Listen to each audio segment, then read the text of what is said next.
অহা ডিসেম্বৰ মাহত আমি আপোনালোকক মাতি আনি 2 লাখ টকাৰ প্ৰথম কিস্তি 1 লাখ টকা প্ৰদান কৰিম। আজিৰ এই ভিডিঅ'টো বিশেষ গুৰুত্বপূৰ্ণ কিয়নো যিসকল CM ত্ৰিপুলৰ হিতাধিকাৰী আছে সেইসকলে চিন্তা কৰি আছে কেতিয়া টকা সোমাব, আমি সিলেকশন হম নে নহম, টকাখিনি পাম নে নাই, কেতিয়া দিব। এইটো আজি একদম কনফিউজন একদম হৈ গ'ল যে হিমন্ত বিশ্ব শৰ্মা ছাৰ ক'লে যে ডিসেম্বৰ মাহতে দিব আৰু ডিসেম্বৰ কোনটো মাহত দিব? ডিসেম্বৰ মাহৰ 25 তাৰিখত দিব।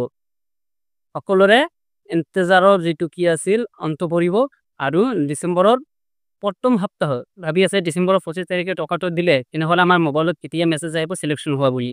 টেনশন কৰিব নালাগে, কিয়নো 25 তাৰিখত যিটো টকা দিব ডিসেম্বৰত যেহেতু হিমন্ত বিশ্ব শৰ্মা ক'লে যে টকাখিনি দিব, গতিকে তাৰ আগতে আপোনাৰ মোবাইলত মেছেজ আহিব ডিসেম্বৰৰ প্ৰথম সপ্তাহতে আপোনাৰ মোবাইলত সিলেকশন হোৱা বুলি মেছেজটো আহিব। আপুনি গম পাব আৰু তেতিয়া আপোনাৰ প্ৰিপাৰেচন হ'ব লাগিব গুৱাহাটীলৈ যাবলৈ আৰু খানাপাৰাত গৈ কিনে আপোনাৰ মিটিং এটেণ্ড কৰি আপোনাৰ চেকটো আপুনি লৈ আহিব লাগিব। হিমন্ত বিশ্ব শৰ্মা ছাৰে CM ত্ৰিপুৰাৰ বিষয়ে কি কৈছে বলক আমি তাৰ মুখ কৰাই শুনো। অহা ডিসেম্বৰ মাহত আমি আপোনালোকক মাতি আনি 2 লাখ টকাৰ প্ৰথম কিস্তি 1 লাখ টকা প্ৰদান কৰিম। নিবনুৱা যুৱক যুৱতীক কৰ্মসংস্থাপন দিয়া মুখ্যমন্ত্ৰীৰ আত্মনিৰ্ভৰ অসম আঁচনি।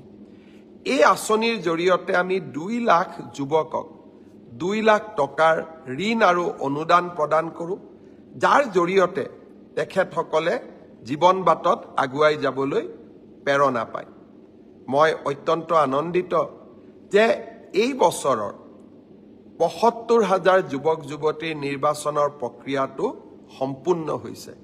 অহা ডিসেম্বৰ মাহত আমি আপোনালোকক মাতি আনি 2 লাখ টকাৰ প্ৰথম কিস্তি 1 লাখ টকা প্ৰদান কৰিম।